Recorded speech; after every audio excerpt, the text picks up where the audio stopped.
এদিকে ময়মনসিংহের সব কলেজেই এইচএসসির ফর্ম পূরণের সঙ্গে বাধ্যতামূলক করা হয়েছে কোচিং ফি। এতে অসন্তোষ জানিয়েছেন শিক্ষার্থী ও অভিভাবকরা।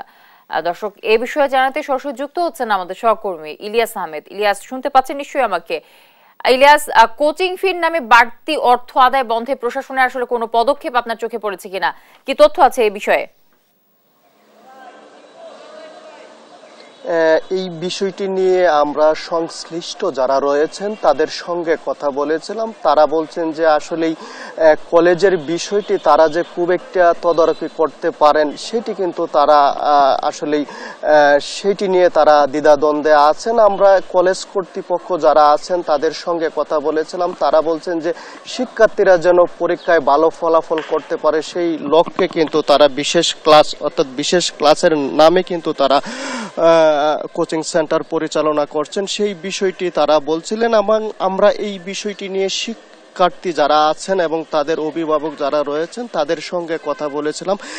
তারা বলছেন যে উদ্যোগতির বাজারে তাদের চলাটাই যেখানে দায় সেখানে বাধ্যতামূলক করা হয়েছে কোচিং সেন্টার অর্থাৎ ফর্ম পূরণের টাকা সহ তাদের সাথে কিন্তু অনেকটা বাড়তি বোঝা চাপিয়ে দেওয়া হয়েছে সেই বিষয়টি তারা বলছিলেন। অর্থাৎ আমি যদি বলি যে ময়মনসিংহ শহরের প্রায় কয়েকশো কলেজ রয়েছে এবং সেই প্রায় বেশিরভাগ কলেজগুলোতেই কিন্তু ২৫০০ টাকা থেকে শুরু করে ৫০০০ টাকা পর্যন্ত ফর্ম পূরণের সাথে কিন্তু কোচিং ফি নেওয়া হচ্ছে এবং এতে করে শিক্ষার্থী অভিভাবক যারা আছেন তারা কিন্তু অনেকেই ক্ষোভ প্রকাশ করেছেন এবং অনেক শিক্ষার্থী কোচিং ফি না দেওয়ার কারণে এখনো পর্যন্ত তারা ফর্ম পূরণ করতে পারেনি। অর্থাৎ আজকে ফর্ম পূরণের শেষ দিন, এই শেষ দিনেও কিন্তু অনেকেই ফর্ম পূরণ করতে পারেনি সেই বিষয়টি তারা বলছিলেন এবং তারা তাদের স্যারদের কাছে কিন্তু সেই বিষয়টি লিখিতভাবে আবেদন করেছেন অনেকেই যারা গরিব শিক্ষার্থী রয়েছেন এবং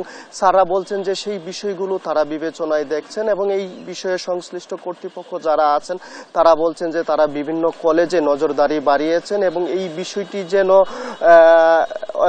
বিষয়টি যেন সমন্বয় করা হয় সেই বিষয়ে কিন্তু কলেজ কর্তৃপক্ষকে তারা নির্দেশনা দিয়েছেন। এই ছিল আমার কাছে ময়মনসিংহ থেকে অতিরিক্ত ফর্ম পূরণের পাশাপাশি আসলে কোচিং ফির নামে অতিরিক্ত টাকা নেওয়ায় যে ভোগান্তির সৃষ্টি হয়েছে তা নিয়ে সর্বশেষ তথ্য। ময়মনসিংহ থেকে যুক্ত হয়েছিলেন আমাদের সহকর্মী ইলিয়াস আহমেদ।